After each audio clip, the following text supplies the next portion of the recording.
Mes chers compatriotes, chaque année et depuis 4 années maintenant, la date du 1er février n'est pas un jour comme tous les autres.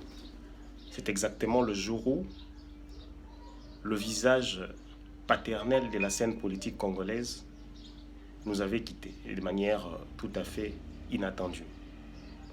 C'est le jour où la personne qui nous a appris à défier l'injustice, à nous lever pour revendiquer nos droits, n'était plus parmi nous. Je me rappellerai toujours de ce mercredi 1er février 2017, la nouvelle du décès du docteur Etienne Tshisekedi nous tombait en compte-gouttes et personne n'y croyait.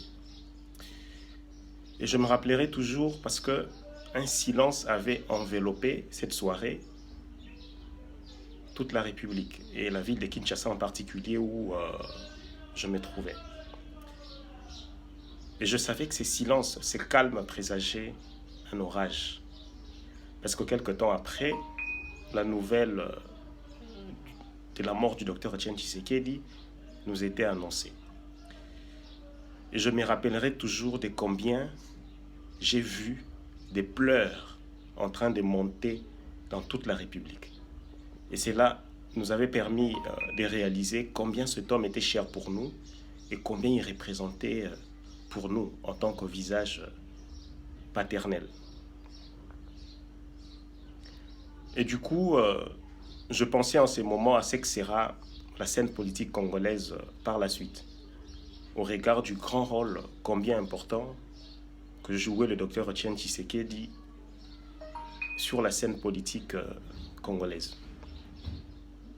Et cela m'avait amené, pour le rendre hommage, à rédiger le célèbre article qui reconstruira l'homme d'Etienne Tshisekedi, que vous avez beaucoup consulté et que je vous recommande encore aujourd'hui. Comment reconstruire l'homme d'Etienne Tshisekedi? La meilleure manière de le faire sera pour nous de continuer à incarner les valeurs qu'il défendait, les valeurs qu'il a représentées, les combats qu'il a menés pour la liberté, aux grandes dames de sa propre liberté individuelle et aux grandes dames du bien-être de sa famille et de ses enfants. Le docteur Etienne Tshisekedi nous a laissé un enseignement qui est le peuple d'abord. Le peuple d'abord. Si vous êtes un chef d'entreprise, vous êtes chef dans un service, vous êtes à quelque degré de responsabilité que ce soit, le peuple d'abord pour vous représente prendre soin de vos subalternes, prendre soin de vos dépendants, s'occuper d'eux, s'occuper de leurs intérêts, plutôt que de regarder vos propres intérêts. Et si vous êtes un homme d'État, le peuple d'abord pour vous représente l'intérêt général.